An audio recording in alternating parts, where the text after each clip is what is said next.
दोस्तों आज के इस वीडियो में हम इन्वर्टर के बारे में बात करेंगे कि हमें घर के लिए कौन सा इन्वर्टर लेना चाहिए जो हमारे लिए बेस्ट रहे, सस्ता रहे और टिकाऊ रहे और जिसका मेंटेनेंस भी अच्छा रह सके। क्योंकि किसी भी चीज़ की प्राइस मैटर नहीं करती, मैटर करता है तो उसका मेंटेनेंस खर्चा कितना आता है।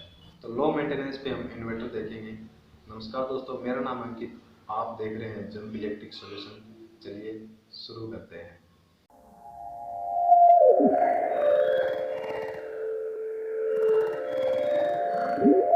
दोस्तों वीडियो शुरू करने से पहले हमारे पास किसी ये डेविल बिश्नोई करके कोई भाई है, इनका कमेंट आया है, इसको देख लेते हैं। इन्होंने लिखा है कि इन्वर्टर हटाने के बाद सभी स्विच बोर्ड में इन्वर्टर की वायरिंग जो है वो लगी हुई है। तो हाँ, अगर आपने इन्वर्टर हटाया है तो इन्वर्टर की वायरिंग तो लगी होगी, क्योंकि इन्वर्टर की वायरिंग नहीं हटाई, सिर्फ इन्वर्टर हटाया। आगे लिखते हैं कि क्या उसे हटा देना चाहिए क्योंकि हथेली में लाइट नहीं जाती। और यहाँ पे शायद हथेली इनका गांव है और आप बहुत खुश नसीब हो कि आपके गांव में लाइट नहीं जाती। और आगे लिखा है कि इन्वर्टर तो हटा दिया लेकिन वायरिंग पूरी लगी हुई है, क्या स्विच बोर्ड खोल के उनमें से सभी कनेक्शन हटा दें, क्या इससे कोई फ़र्क पड़ता है? तो भाई, आपके स्विच बोर्ड में अगर पहले से लाइट आ रही है तो ये वायरिंग हटाने की क्या ज़रूरत है, क्योंकि मेन करंट तो पहले से आ रहा है, कनेक्शन तो उसका है ही। फेस वायर से सभी बोर्डों में लाइट तो आ ही रही है, तो उसे छेड़छाड़ करने की कोई ज़रूरत नहीं। हाँ, इससे इन्वर्टर से जो जो चीज़ें आपके घर में चल रही थी वो नहीं चल पाएंगी, क्योंकि इन्वर्टर के वायर से जो जो कनेक्ट थे वो सभी कनेक्शन हट गए हैं। उनमें जो लाइट आ रही थी वो लाइट आपने काट दी है। तो उन चीज़ों को अगर आप वापस चलाना चाहते हैं तो उसके लिए दो ऑप्शन है। पहला, आपने जहाँ से इन्वर्टर हटाया है उसके पीछे 3 पिन टॉप लगा होता है, उसमें सिर्फ एक सिंगल वायर रहता है येलो कलर का। कई लोग ब्लू कलर का भी यूज़ करते हैं, ज़्यादातर येलो कलर का यूज़ करते हैं इन्वर्टर वायरिंग में। तो उस 3 पिन टॉप के उस येलो वायर को आप फेस लाइन में जोड़ना है। उसमें जैसे ही आप फेस करंट देंगे तो सभी स्विच बोर्ड में जहाँ जहाँ से आपने इन्वर्टर से लाइट ली हुई है वहाँ उन सब में फेस चला जाएगा और लाइट आ जाएगी, और वो सारी चीज़ें जो इन्वर्टर से चल रही थी वो वापस चालू हो जाएंगी। और दूसरा ऑप्शन ये है कि आप अपने सभी स्विच बोर्ड को ओपन करें, उसमें से इन्वर्टर की वायरिंग को हटाएं और फेस वायर जो करंट आपके फिलहाल आ रहा है उसकी सप्लाई दे दें। बाकी की वायरिंग जो पड़ी है उसे पड़ी रहने दें, क्योंकि हो सकता है इन फ्यूचर आपको इन्वर्टर वापस से लगाना पड़ जाए और वायरिंग फिर से करनी पड़ेगी। इससे बेटर रहेगा कि आप वायरिंग को पड़ी रहने दें। जब कभी भी आपको फ्यूचर में इन्वर्टर लगाना रहे तो इन्वर्टर डायरेक्ट लगाएं और वही वायरिंग आपकी काम कर देगी। आशा करता हूँ आपके सभी सवालों के जवाब आपको मिल गए होंगे।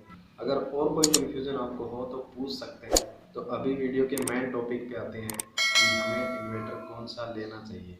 दोस्तों, जब भी आप मार्केट में इन्वर्टर खरीदने जाओगे तो आपको मोस्टली वहाँ पे दो तरह के इन्वर्टर मिलेंगे। पहला स्क्वायर वेव इन्वर्टर और दूसरा साइन वेव इन्वर्टर। सबसे पहले हम स्क्वायर वेव के बारे में बात करेंगे। स्क्वायर वेव इन्वर्टर ज़्यादातर उन एरिया में लगाया जाता है जहाँ पे पावर कट की प्रॉब्लम सबसे ज़्यादा होती है, यानी कि बिजली बहुत ज़्यादा समय के लिए जाती है। क्योंकि ये इन्वर्टर फास्ट चार्जिंग वाले होते हैं। जैसे आजकल स्मार्टफोन्स आ रहे हैं, 10 मिनट में फुल चार्ज हो जाते हैं, सेम वैसे ही फास्ट चार्जिंग पे ये काम करता है और ये बहुत जल्दी चार्ज हो जाते हैं। तो अगर आप ऐसे एरियाज़ में रहते हैं जहाँ पे पावर कट बहुत ज़्यादा होता है तो आपको स्क्वायर वेव इन्वर्टर ही लेना चाहिए। दोस्तों, ये तो थे इसके पॉजिटिव पॉइंट यानी कि प्लस पॉइंट। ये बहुत जल्दी समय में चार्ज हो जाते हैं। लेकिन कोई भी चीज़ हो उसके दो पहलू होते हैं, एक नेगेटिव तो एक पॉजिटिव। कुछ ना कुछ इसका पॉजिटिव है तो कुछ ना कुछ इसमें नेगेटिव भी मिलेगा। तो चलिए इसके नेगेटिव पॉइंट्स देख लेते हैं, क्या क्या इसमें नेगेटिव पॉइंट्स हैं। तो जब ये इन्वर्टर बैकअप मोड में होता है, यानी कि जब हमारे पास बिजली नहीं होती है तो ये हमें बिजली दे रहे होते हैं। नॉर्मली हमारे घरों में पावर है वो 220 वोल्ट से लेकर 240 वोल्ट तक आता है, लेकिन ये इन्वर्टर हमें 270 वोल्ट से 290 वोल्ट तक आउटपुट देते हैं, जिसकी वजह से इस पर चलने वाले हमारे घर के पंखे या अदर इलेक्ट्रॉनिक डिवाइस बहुत ज़्यादा अलग ही तरह की साउंड करते हैं, आवाज़ निकालते हैं, जो नॉर्मली आ रही एसी वोल्ट से नहीं निकलती है। दूसरा पॉइंट, अगर हमने इन पे एक दो डिवाइस या फिर कोई मोबाइल या कोई कम पावर लेने वाली चीज़ें इस पर लगा दी चार्जिंग में तो ये उनको ख़राब कर देता है, क्योंकि 270 या 280-90 वोल्ट तक ये आउटपुट देता है, जिसकी वजह से वो डिवाइसेस जल जाते हैं। तो ध्यान ये देना है कि जब भी इससे आउटपुट लें तो कम से कम 5 से 6 चीज़ें इस पर आपको लोड रखनी है, चलानी है, नहीं तो ये बहुत बड़ा नुकसान भी कर सकता है। तो ये तो रही स्क्वायर वेव के बारे में बात। अब बात करते हैं साइन वेव के बारे में। दोस्तों, sine wave inverter normal 230 volt पे काम करता है। यदि आप ऐसे एरियाज़ में रहते हैं जहाँ पे पावर कट की प्रॉब्लम बहुत ज़्यादा नहीं है, यानी कि कम समय के लिए लाइट जाती है, तो आप साइन वेव ही लें, ये सबसे बेस्ट माना जाता है। ये 230 वोल्ट के आउटपुट ही हमें देते हैं, जिसके कारण इससे हमें कोई भी एक्स्ट्रा नुकसान नहीं होता है। प्राइस की हम बात करें तो दोनों इन्वर्टर आपको मिनिमम 3500 रुपये से लेकर 15,000 रुपये तक के रेंज में मिल जाएंगे। दोनों की प्राइस सेम ही रहती है। बात करें इनके रिपेयरिंग की, तो रिपेयर भी ये लोकल मार्केट में दोनों ही हो जाते हैं, क्योंकि दोनों में ज़्यादा कोई फ़र्क नहीं होता है। पावर कंजप्शन की बात करें तो वो भी इनका दोनों का सेम ही रहता है, यानी कि बिजली की जो खपत है वो दोनों बराबर ही करते हैं। अगर हम बात करें इसके बैटरी बैकअप की, तो बैकअप दोनों का लगभग सेम ही रहता है। यदि आप दोनों में सेम बैटरी यूज़ करके चेक करते हैं तो आपको सेम रिजल्ट मिलेगा। बैटरी बैकअप दोनों का बराबर ही है, क्योंकि बैकअप हमेशा बैटरी देती है, इन्वर्टर नहीं। इन्वर्टर सिर्फ बैटरी को चार्ज करता है, उससे आउटपुट लेके डीसी को एसी में बदल के हमें देता है। अब आप सोच रहे होंगे कि जब इतना कुछ इनमें सेम है, सब कुछ लगभग सेम है, तो अलग अलग बनाया ही क्यों था?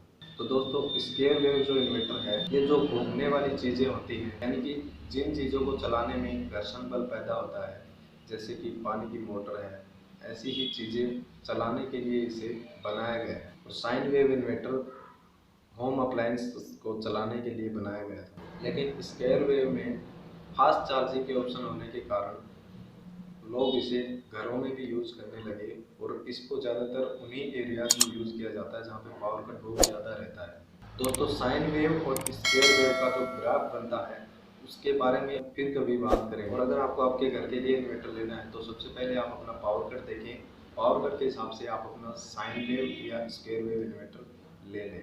दोस्तों, वीडियो आपको कैसा लगा हमें कमेंट करके जरूर बताएं। वीडियो को लाइक शेयर जरूर करें। चैनल पर पहली बार आए चैनल को सब्सक्राइब कर बेल आइकन को दबाएं, ताकि आगे आने वाले सभी वीडियोज़ की नोटिफिकेशन सबसे पहले आप तक पहुंच सके। चलिए मिलते हैं नेक्स्ट वीडियो में, तब तक के लिए बाय बाय, टेक केयर।